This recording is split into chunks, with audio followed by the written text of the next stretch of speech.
Este segmento es presentado por Endrina Brooks. Ella no solo te conseguirá la casa de tus sueños, sino que además, como diseñadora de interiores, te ayudará a lograr los espacios que necesitas. It's been over 20 years since my near-fatal car accident. I remember the severe pain and the bills piling up. I felt overwhelmed and confused, not knowing who to turn to. I'm attorney Jared Spingarn, and if you've been injured in an accident, you can turn to me. When you hire Jared, you're not just another client, but treated like family. I take each case personally. Hire Jared and get an attorney that will fight to get the results you deserve. Buenas noches, bienvenidos a Agárrate. Ya llegamos a noviembre, 1 de noviembre del año 2023 y comienzo por recomendarte. ¿Quieres venir a Estados Unidos y tener un estatus migratorio además de un trabajo estable? Hazlo con una certificación laboral. La certificación laboral te lleva muy rápido a una residencia permanente en Estados Unidos con un trabajo estable. Nuestros aliados de UCA Legal son los mejores en certificaciones laborales, así que escríbeles al número que tienes en pantalla, que es un WhatsApp, y pídeles tu primera cita, que va a ser totalmente gratis.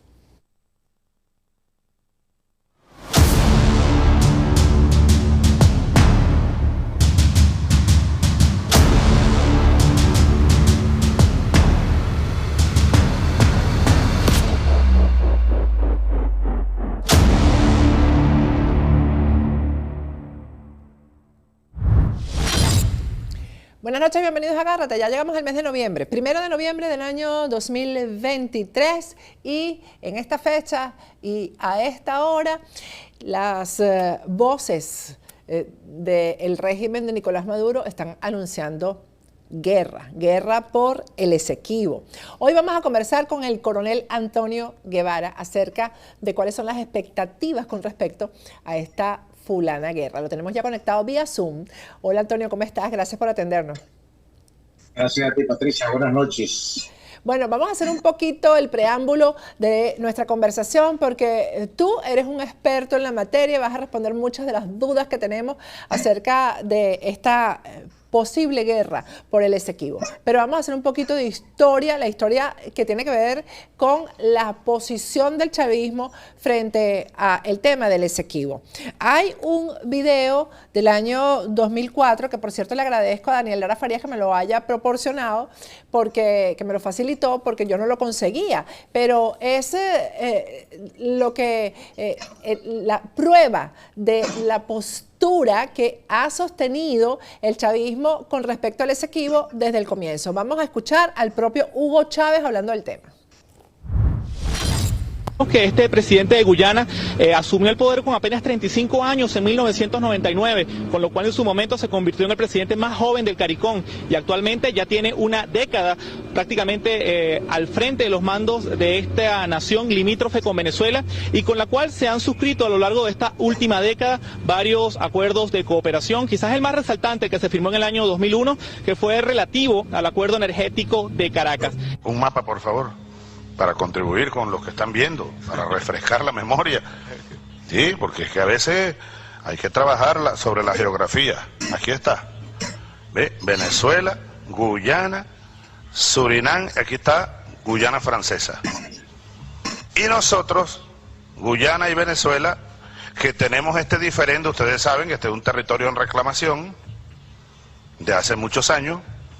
Sin embargo, por encima del diferendo, aquí estamos, dando ejemplo de buena vecindad, aquí va el río Esequibo. Al respecto de este tema, que Yadgueo, él es un caballero, y como está de visita, estoy seguro que por eso no tocó el tema en público, sin embargo en privado lo hablamos, siempre lo hemos hablado. Porque no podemos permitir que el diferendo del Esequibo nos transforme en países como estuvimos de espaldas, incluso tildándonos casi que de enemigos.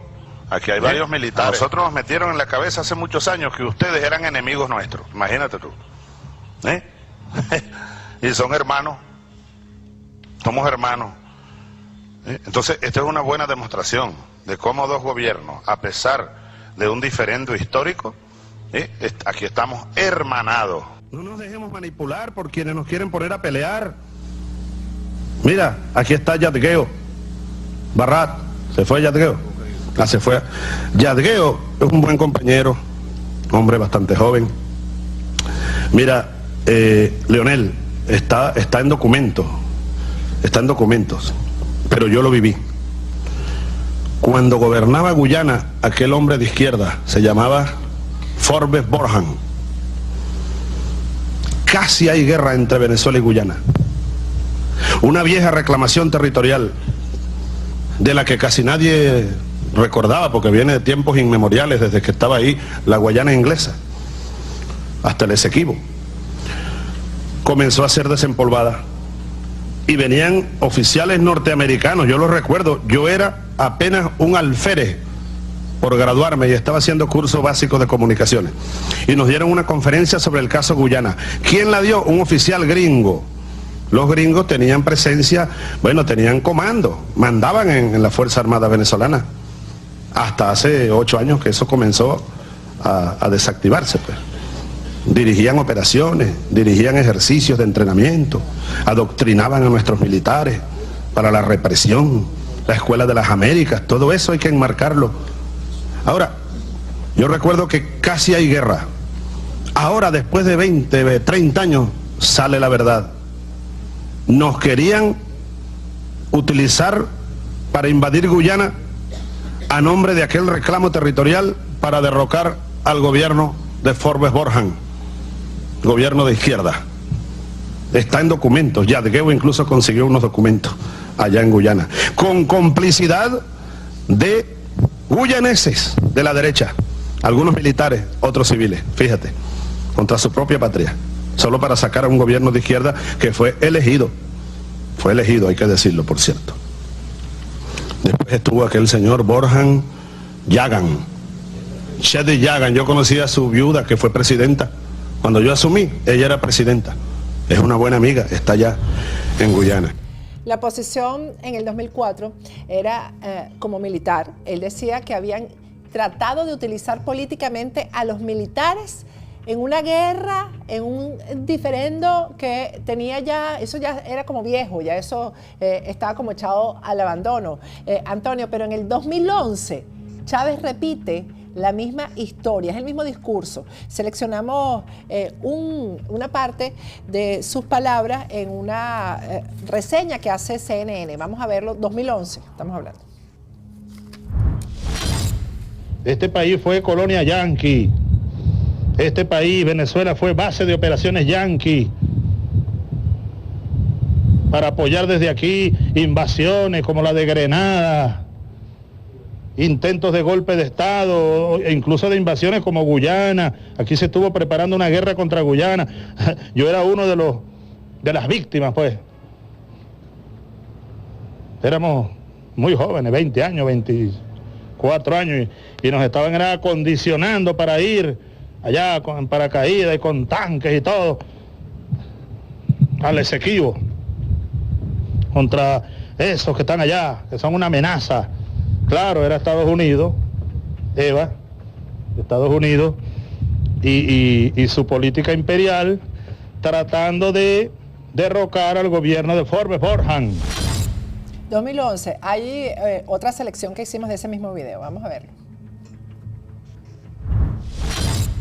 Porque hemos decidido, tanto allá como acá, bueno, manejar, como venimos manejando el tema, a la más alta dignidad, o con la más alta dignidad, con el más alto cuidado político, diplomático, para no caer en provocaciones, sectores aquí, sectores allá, y sobre todo los sectores o los factores imperialistas que pululan por aquí, pululan por aquí, tratando de causar problemas entre nosotros, donde hay hermandad, donde hay viejos reclamos, que como hermanos y vecinos, bueno, mantenemos en el nivel en que fue acordado por gobiernos anteriores. Protocolo de Puerto España y de ahí para acá, todo un proceso, pues. Pero un proceso, bueno, garantizado en esta nueva etapa de las relaciones fraternas entre Guyana y Venezuela, por la paz, la cooperación entre nuestros pueblos, la cooperación entre nuestros gobiernos. Antonio, se coloca primero como militar, que fue una víctima, es decir, que los querían lanzar como carne de cañón en una guerra que no era para él factible ni necesaria. Y también en esta parte del video habla de el respeto, se muestra respetuoso a los acuerdos internacionales. Ahora ha surgido la otra parte de la moneda, porque ahí estaba presente Maduro, que ahora es presidente, designado a dedo por Chávez prácticamente. Y entonces ahora ellos están llamando a la guerra. Tenemos unos artículos para mostrarlos en pantalla de lo que supuestamente están haciendo en cuanto a presto operacional para actualizarse en cuanto a estar listos para ir a la guerra. Vamos a ponerlos en pantalla, producción, por favor. Ahí tiene. Fuerza Armada de Venezuela construirá una nueva base de seguridad territorial en el límite con Brasil y Guyana. Este artículo es de ayer apenas y tenemos otro también para mostrarlo. Pero el hecho es que la aviación militar, pónmelo en pantalla por favor, la aviación militar de Venezuela se despliega en la operación Girajara 01-2023. Delcy Rodríguez, ya para darte la palabra sobre, bueno, qué fue lo que cambió aquí, ¿no? ¿Qué fue lo que cambió aquí? Que ahora hay un referéndum para el 3 de diciembre y ya hay planes de guerra. Delcy Rodríguez ayer dio una rueda de prensa acompañada de quien es el ministro de la Defensa eterno del régimen, Vladimir Padrino. Vamos a ver nada más una frasecita de Delcy de media hora de discurso. El día de ayer, la República Cooperativa de Guyana se dirigió ante la Corte Internacional de Justicia para pedir medidas provisionales en el siguiente orden. Pide a la Corte que no proceda el referendo consultivo previsto en Venezuela el 3 de diciembre de su forma actual. Específicamente referida a las preguntas 1, 3 y 5, que de seguidas vamos a pasar a revisar. Esto es una situación inédita, donde un país se autoatribuye ser la Constitución de la República Bolivariana de Venezuela, insólito, donde pretende además sustituirse en la soberanía popular de Venezuela. Y más aún, pide a un organismo internacional, en este caso a la Corte Internacional de Justicia, pide que derogue la Constitución de la República Bolivariana de Venezuela. Insólito, es una grosería, una más por parte del gobierno de Guyana. Actitud, coronel Antonio Guevara, ¿qué ha pasado aquí? ¿Qué es lo que ha cambiado aquí en este tema sobre el Esequibo? Bueno, muchas gracias, Patricia, por la invitación. En primer lugar, en relación al tema inicial, que es la posición de Chávez de cambiar lo que venía ocurriendo a nivel del Estado venezolano, entre paréntesis, después de un largo olvido del tema del Esequibo, desde 1899 hasta 1962 que se retomó el tema nuevamente, después de 66 décadas de olvido, fundamentalmente en gobiernos militares. Cuando se inició la democracia con el presidente Rómulo Betancourt, este tema se retomó nuevamente, siendo canciller Marco Falcón Briceño en 1962 y después en 1966, cuando se llegó por la vía de otro gobierno democrático, retomar el tema y se logró desconocer lo que se llama el laudo de París y acordar que la solución al reclamo venezolano tenía que ser entre Guyana, que en ese momento acababa de pasar, de tomar la independencia del Reino Unido, y Venezuela directamente. Eso es lo que se conoce como el Acuerdo de Ginebra en 1966. Después luego hubo un proceso en 1970, que fue el Protocolo de Puerto España, pero lo que quiero significar es que en los gobiernos democráticos el proceso de reclamo se reactivó y siguió la vía en las altas instancias del Estado venezolano como tenía que hacer. Distinto a lo que dijo Hugo Chávez en el planteamiento original, que eso era empujado por el gobierno de Estados Unidos. Chávez desconoce que precisamente fue Estados Unidos en 1899 representando a Venezuela en el famoso laudo arbitral de París, ¿verdad? Con una representación que se arrogó sin que nadie en ese momento se lo hubiera otorgado. Bueno, lo que quiero decir es que todo lo que dice Chávez de base para justificar que los militares formaban parte de un proceso de intervencionismo y de guerrerismo en aquella oportunidad, eso es falso, porque todo eso se condujo por los canales diplomáticos regulares de las altas instancias del Estado venezolano. Eso en primer lugar. En segundo lugar, el cambio de la posición, ¿verdad? Porque esa postura de Hugo Chávez lo que hizo fue precisamente llevarlo a un proceso de postración el reclamo. Cuando él le concede la atribución a los guyaneses para que puedan desarrollar procesos económicos en esa zona que está en litigio. Y por supuesto, eso por supuesto fue alentado desde la mano que movía la sombra, que era la mano que se movía detrás de la sombra, que era Fidel Castro, que ya anteriormente, en los años 90, había fijado una posición de intervencionismo venezolano y había fijado una postura a favor del gobierno de Guyana. Eso está allí. En ese momento Guyana le servía de base a los aviones de transporte cubanos cuando se trasladaban desde la isla hasta Angola, pero además desde allí también se estableció en algunas oportunidades la posibilidad de establecer bases militares cubanas desde allí para la isla de Granada. Eso en relación al tema de Hugo Chávez. ¿En qué se cambió en este momento? Bueno, el tema en este momento ha cambiado, que desde poco tiempo hacia acá, apenas el presidente Nicolás Maduro hizo una gira a China recientemente, ¿verdad? Pasó 8 días por allá por China y al llegar inmediatamente el tema del Esequibo agarró centimetraje ante la opinión pública nacional e internacional. Estamos hablando del mes de junio. En el mes de junio los guyaneses hicieron un ejercicio militar combinado con 16 países, entre los cuales estaban Estados Unidos, Francia, el Reino Unido, todo el arco insular caribeño, eso que llama el CARICOM, con Guyana.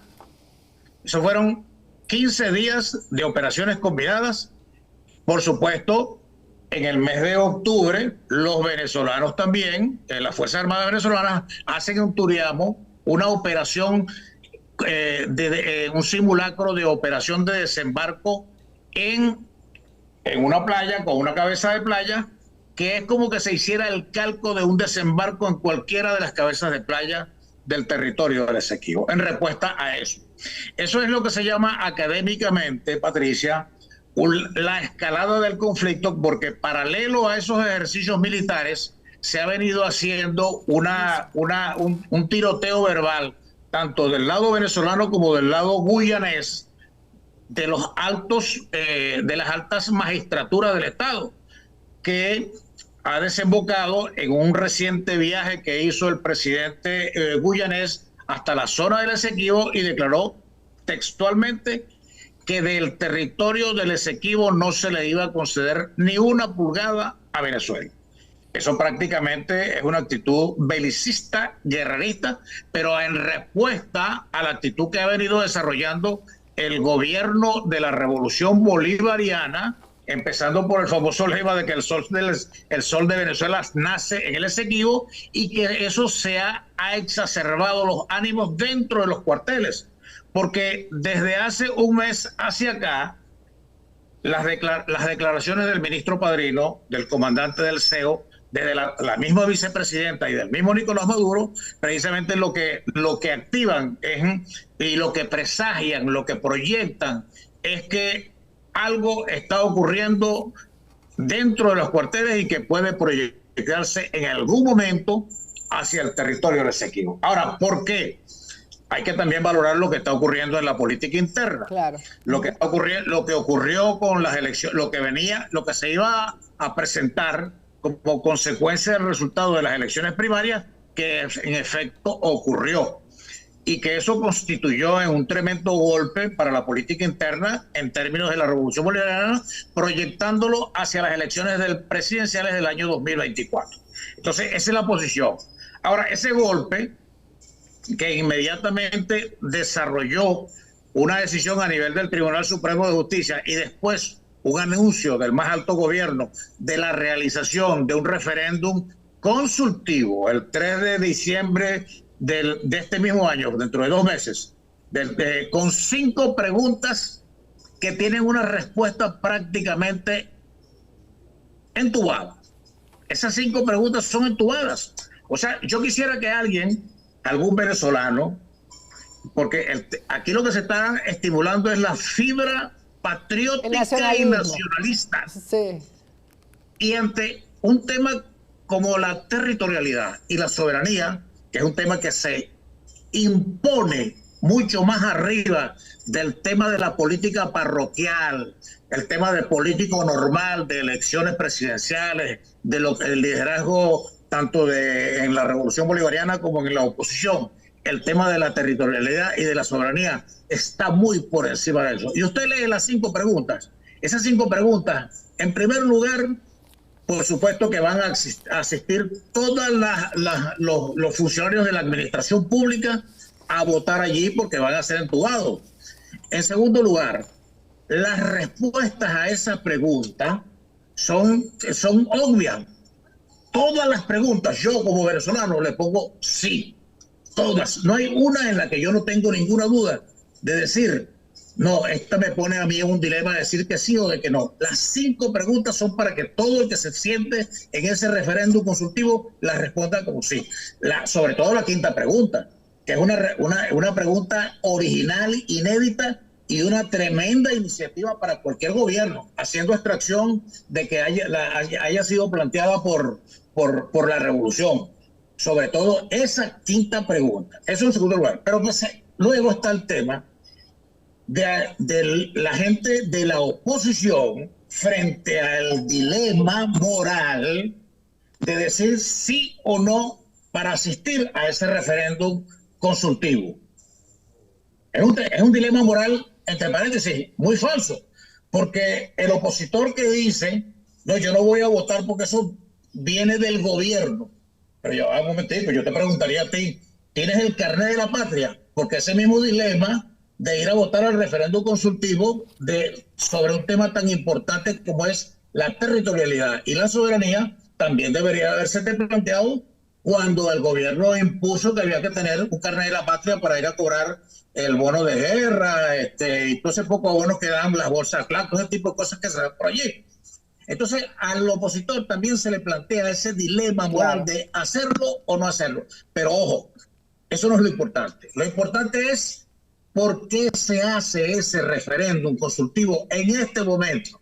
Ese referéndum consultivo tiene 2 líneas. Una primera línea que le dispara directo al corazón de la oposición, sobre todo en términos de los resultados. Probablemente los resultados de ese referéndum consultivo van a estar muy por encima de los 2.400.000 participantes en la elección primaria. Eso lo va a doblar. Ustedes se imaginan el 3 de diciembre, cuando Elvis Amoroso diga, los participantes en este referéndum consultivo son 5 millones. Esa es la narrativa para el marketing político electoral del próximo año en la campaña para las elecciones presidenciales. Esa va a ser la bandera del gobierno contra la bandera de la oposición. Eso en primer lugar. En Sería lugar, el referéndum versus primarias, pues.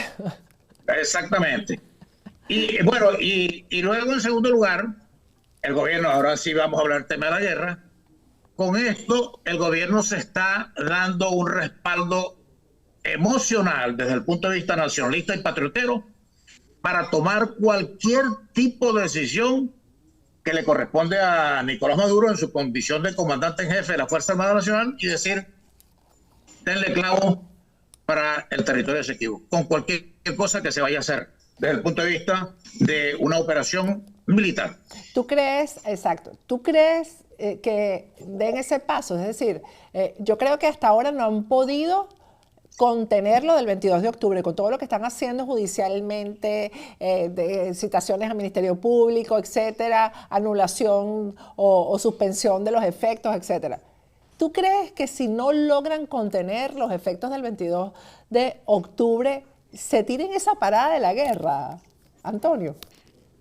Bueno, parcialmente han contenido los efectos del 22 de octubre con dos decisiones. La primera con la decisión del Tribunal Supremo de Justicia y luego la segunda con esta, digo parcialmente con esta, porque el tema que ha agarrado calle desde el punto de vista de centimetraje en la opinión pública es el tema de la guerra, el tema del Esequibo.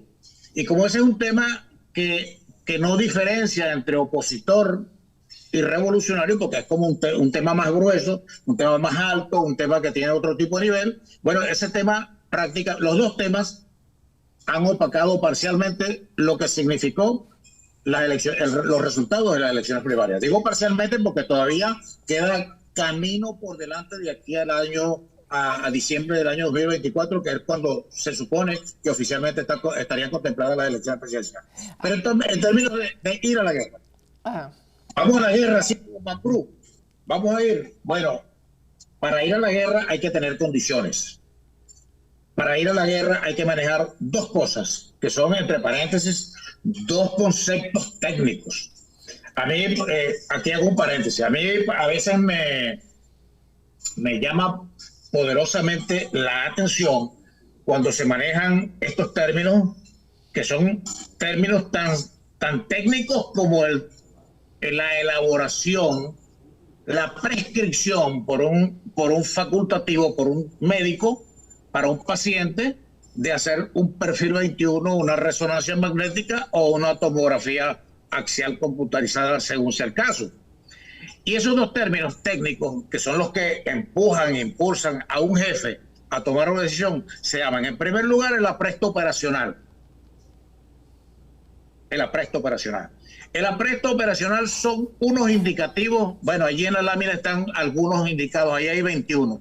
Liderazgo, dispositivo estratégico, moral, entrenamiento, doctrina, equipamiento, organización, experiencia de combate, actitud a la guerra. Esos ítems, hay un ente específico dentro de la Fuerza Armada Nacional que se llama la Inspectoría General. La Inspectoría General aplica unas guías de verificación por cada uno de estos ítems, establece unas valoraciones y dice, esta unidad tiene el 95% de apresto operacional, el 98% de apresto operacional, el 80% de apresto operacional, el 60% de apresto operacional.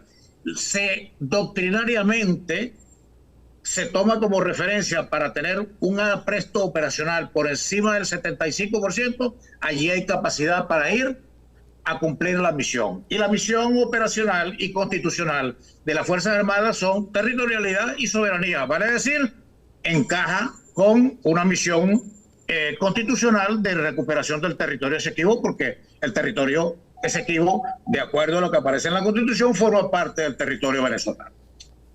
De verdad, pues que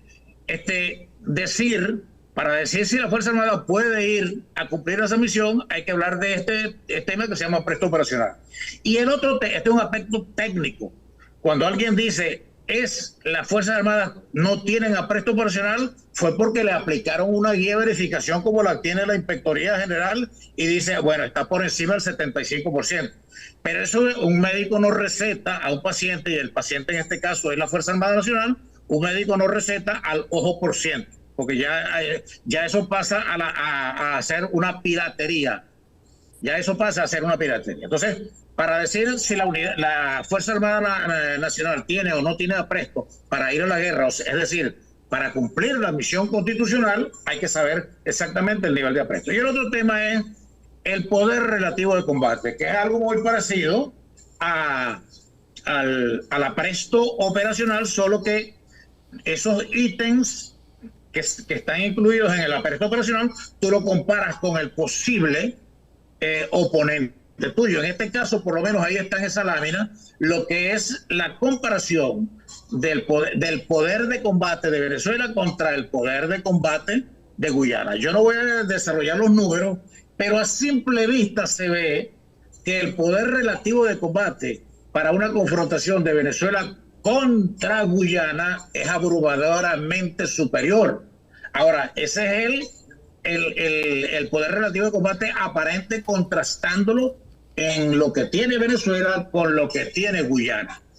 Porque en este momento hay un concepto que se maneja tanto a nivel de Venezuela como a nivel de Guyana, que se llama la seguridad cooperativa, que es el tema fundamental nacido desde el nacimiento de la Organización del Tratado del Atlántico Norte. ¿Qué significa la seguridad cooperativa? La seguridad cooperativa, específicamente lo que está contenido en el artículo 5 de la Carta de Washington, que dio nacimiento a la Organización del Tratado del Atlántico Norte, dice que cuando un país es atacado por otro, entonces todos los suscriptores de ese acuerdo tienen la capacidad de respuesta para participar en ese evento militar que se está desarrollando. Entonces, ¿qué es lo que ocurre? Si Venezuela toma la iniciativa de por lo menos mañana o pasado, como está allí en otra imagen, que las Fuerzas Armadas venezolanas reciban la instrucción directa de Nicolás Maduro en su carácter de comandante en jefe de la Fuerza Armada Nacional y les dé la orden de iniciar una operación para rescatar al Esequibo, por poner un ejemplo, una operación en la cual se va a establecer una cabeza de playa en una zona del Esequibo que creo que se llama Ixac, y luego hacer una operación de enlace. Una operación de enlace es con paracaidistas en las poblaciones más inmediatas, que se llaman Morajuana y Mabaruga, que están allí inmediatamente también. Si lo hace, automáticamente Guyana, que tiene acuerdos de seguridad cooperativa suscritos, en primer lugar, fíjate cómo es el enredo de tomar una iniciativa operacional militar allí en la zona del Esequibo por parte de la Fuerza Venezolana. Automáticamente, y se acaba de demostrar en un ejercicio combinado que hicieron en junio, automáticamente los norteamericanos están obligados a cumplir su acuerdo de seguridad cooperativa con Guyana. Pero ojo, también el Reino Unido tiene una obligación en su carácter a su antigua colonia, de proporcionarle la seguridad. Por eso es que ustedes ven, la fuerza de seguridad de la Guyana son aproximadamente 6.000 hombres.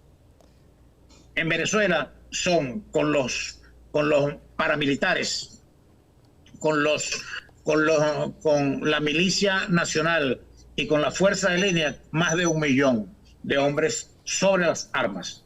Estamos hablando de milicias, estamos hablando de la fuerza de línea. Cuando digo de la fuerza de línea es Ejército, Armada, Aviación, Guardia Nacional. Pero está también el quinto componente usurpatorio, entre paréntesis, que es la milicia, que está declarada como de 300.000, creo, efectivos. Pero además están los paramilitares, que forman parte también de una fuerza de combate.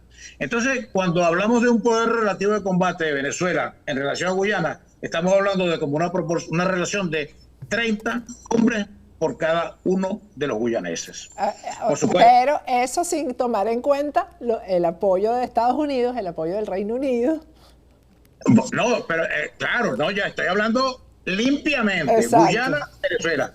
Pero una vez que Venezuela tome la iniciativa y esté del otro lado, ahí se van a presentar unos acontecimientos que uno sabe cómo empiezan, pero no sabe cómo terminan. Porque, ojo, y aquí viene el otro evento.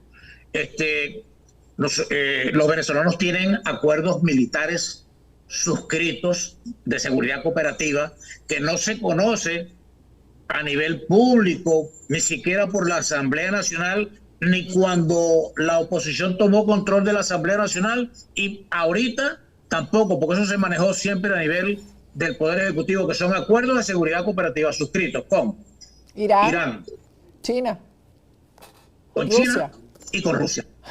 Entonces lo que se va a formar allí en la zona en reclamación es un batiburrillo operacional militar un poquitico complicado, porque la gente dice, bueno, pero ahí va a intervenir Estados Unidos y va a aplacar eso.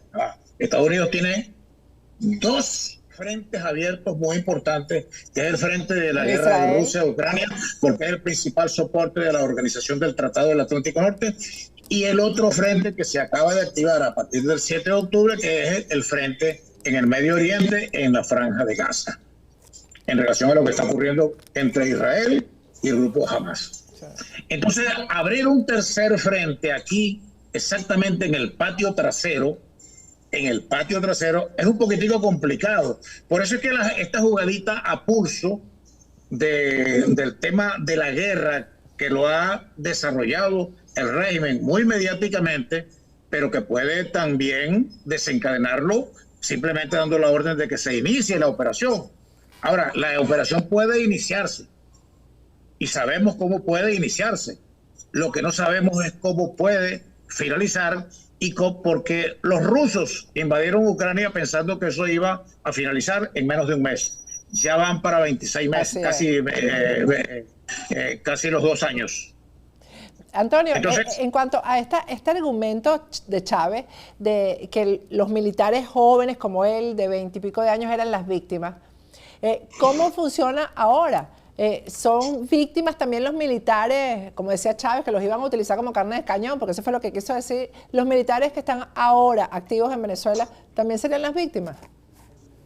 Bueno, esa es una atribución, una obligación constitucional que está contenida en el artículo 328, donde están establecidas precisamente las tareas correspondientes a los cuatro componentes. Ahí no está metida la belleza. A los 4 componentes. Y eso es parte de las responsabilidades que se asumen desde el primer momento en que a uno lo mandan a levantar la mano y le dicen: prometéis a Dios y a la República en presencia de la bandera nacional defender la patria y sus instituciones hasta perder la vida y no abandonar jamás a tus superiores. Eso lo hicimos nosotros con la vieja Constitución de 1961, de acuerdo al artículo 132. Y eso lo están haciendo las nuevas generaciones de acuerdo al artículo 328 también. De manera pues de que el tema de que, como dice Chávez en el video, de que era víctima, no, eso es parte de las responsabilidades,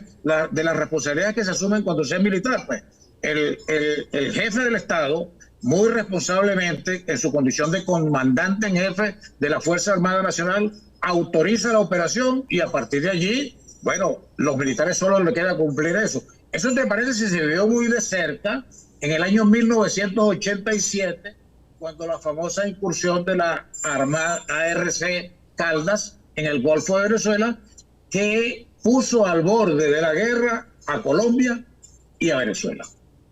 ¿Cómo ves tú a Cuba en todo esto que se dice que está de parte de Guyana? Perdón. ¿Cómo ves a Cuba en esto? Porque se dice que está, por ejemplo, en el CARICOM votó en contra de Venezuela con el tema de Guyana. Bueno, Cuba va a votar ¿cómo te digo? La gallina de los huevos de oro. A pesar de que, entre paréntesis, la gallina petrolera nuestra está un poquitico deprimida. No ha puesto tantos huevos en estos últimos tiempos como debería ponerlo. Pero la gallina de los huevos de oro en este momento está en esa zona en litigio, ¿verdad? Porque, ojo, Guyana pasó en este momento de ser el chamo pobre del vecindario a ser uno de los chamos ricos del vecindario. Y los venezolanos pasamos de ser el chamo rico del vecindario a ser el chamo pobre del vecindario. Entonces, ese es el gran dilema que tiene Cuba. Cuba históricamente ha apoyado políticamente a Guyana frente a esta reclamación. Entonces, pero todos conocemos exactamente cuál ha sido el papel de Cuba en estos últimos 25 años de revolución y mucho antes, para permitir y facilitar la llegada de la revolución bolivariana al poder. Cuba, ¿cuál va a ser el comportamiento? Bueno, yo creo que Cuba va a actuar con el principio ese de seguir chuleando Pragmático. al mejor postor. Al mejor postor. Esto que tú comentabas al principio, Antonio, de que el tema surgió después de la visita a China. Quiere decir que China quiere lo que hay ahí también, ahí abajo, ¿no? No, es que China no es que lo quiere, es que ya lo tiene, porque China tiene bastantes inversiones en proyectos hidroeléctricos allí y CNP, que es una de las principales, es la petrolera china, también tiene algunas concesiones. En ese lomito que se llama la franja esa de las aguas venezolanas que están todavía en delimitación. Entonces, allí, ahora, la batuta de todo lo que está ocurriendo aquí está siendo mantenida por la ExxonMobil. Y la ExxonMobil, fíjate el gran batiburrillo que hay ahí. Fíjate. Estados Unidos apoya a Guyana en relación al reclamo. Lo está apoyando. Y tiene un acuerdo de seguridad cooperativa. Pero Estados Unidos también apoya a María Corina Machado y lo que se llama la oposición. Entonces, fíjate ese batiburrillo que se formaría allí de que pudiera Estados Unidos inclinar la balanza en algún momento, sí y solo sí, el tema del desenlace ante un evento operacional militar en el Esequibo. Ese evento mañana o pasado puede significar la salida del régimen. Por eso es que yo apuesto particularmente, no me lo ha preguntado, pero te lo voy a decir, yo apuesto porque el régimen tome la iniciativa y Nicolás Maduro dé la orden a la Fuerza Armada Nacional para que se inicie la operación. Uno, pueden ocurrir dos cosas. Hay una victoria venezolana. Recuperamos el Esequibo. Perfecto. ¿Verdad? Porque es un tema que está mucho más arriba de oposición y gobierno. Es un tema de Estado. Claro. Perfecto. Pero ojo, hay experiencias, por lo menos de Charles de Gaulle y de Winston Churchill en la Segunda Guerra Mundial, que fueron victoriosos, y cuando terminó la Guerra Mundial, los dos fueron derrotados en elecciones normales, tanto en Francia como en el Reino Unido. O sea, ¿tú crees que eso no le garantizaría al régimen el triunfo electoral?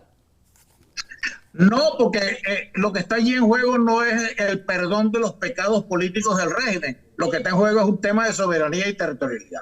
Eso en primer lugar. Pero ojo, si pierden, entonces también tenemos el ejemplo histórico de Leopoldo Fortunato Galtieri en Argentina, con el caso de las Malvinas. Se aventuraron, invadieron las Malvinas, perdieron la guerra y al regresar a los 5 meses ya le habían quitado la cabeza al general Galtieri y a todos los militares de la Junta Militar. Pero también hay otro caso, que es el caso de Saddam Hussein en 1990, cuando invadió Kuwait y después se generó la guerra del Golfo y bueno, y al final tuvieron que irlo a sacar de un hueco donde estaba metido. De manera tal porque en cualquiera de los casos, si Nicolás Maduro ordena que se invada el territorio Esequibo, llévalas de perder. En cualquiera de los casos, gane o pierda. Ahora, lo que no sabemos es cómo se va a desenlazar, y hasta el momento a nivel mediático ha opacado el tema de las elecciones primarias y ha opacado el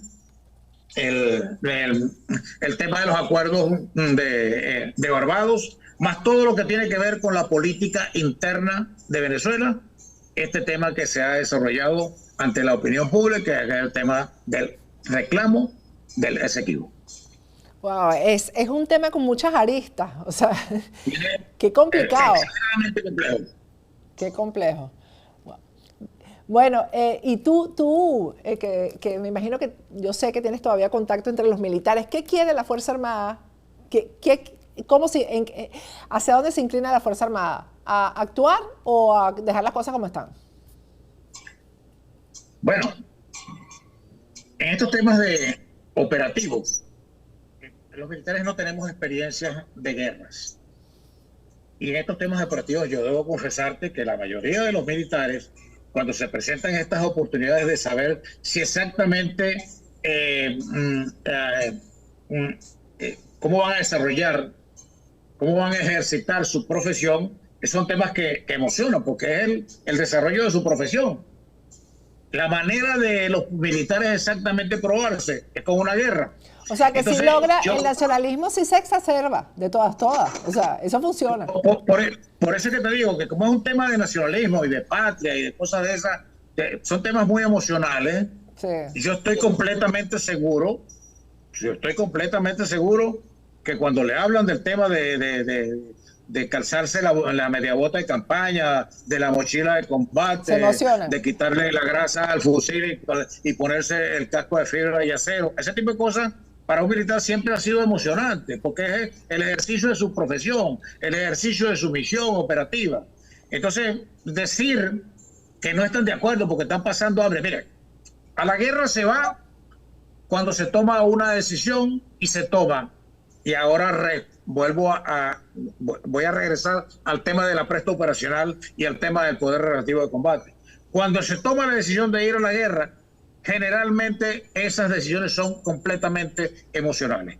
Cuando el presidente Jaime Lucinchi, allí en un entorno bien chiquitico, tomó la decisión del Caldas de decirle al comandante del Teatro de Operaciones Noroccidental, que era el general de división, José María Troconis Peraza, hundan la corbeta.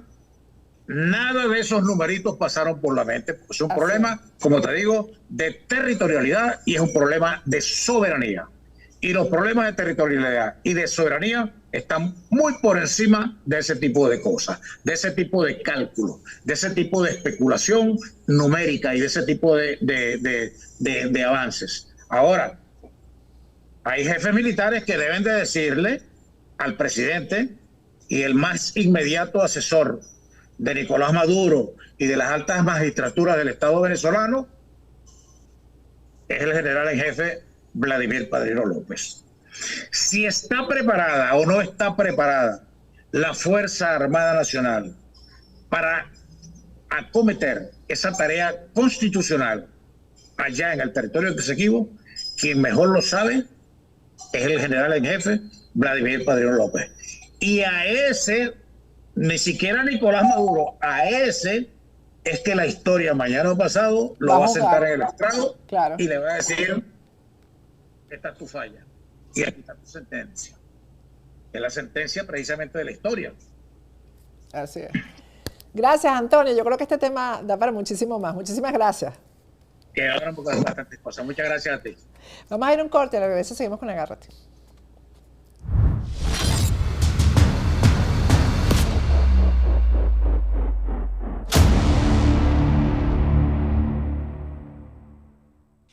Este segmento es presentado por Endrina Brooks.